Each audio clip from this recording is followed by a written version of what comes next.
एक दिन एक छोटा सा पौधा जमीन से निकला। उसने पहली बार सूरज की रोशनी देखी, हल्की हवा को महसूस किया और खुशी से हल्का सा झूम उठा। वो खुश था मगर थोड़ा सा डरा हुआ भी। उसने इधर उधर देखा तो उसे ना कोई दोस्त मिला ना कोई साया। पौधा आहिस्ता से बोला, मैं अकेला हूँ, ना मेरे दोस्त ना साया। इतने में एक रंग बिरंगी तितली उड़ती हुई आई।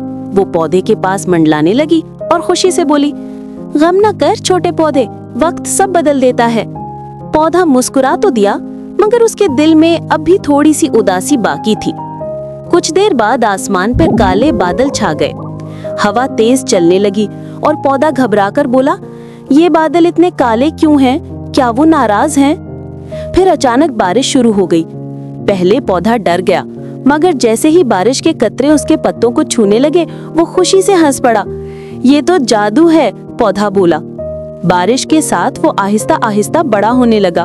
उसके पत्ते चमकने लगे और जमीन खुशबू से भर गई। वक्त गुजरता गया, दिन महीनों में बदल गए। छोटा पौधा अब एक बड़ा खूबसूरत दरख्त बन चुका था। उसके साए में बच्चे खेलते, परिंदे गाते और तितलियां नाचती थीं। दरख्त ने आसमान की तरफ देखा और आहिस्ता से कहा, अगर बारिश ना आती तो मैं कभी बड़ा ना होता। मुश्किलें भी बारिश की तरह होती हैं। शुरू में डर लगता है मगर वो हमें मजबूत बनाती हैं। दरख्त के ये अल्फाज हवा के साथ फैल गए और बाग के हर पौधे ने उम्मीद से आसमान की तरफ देखा।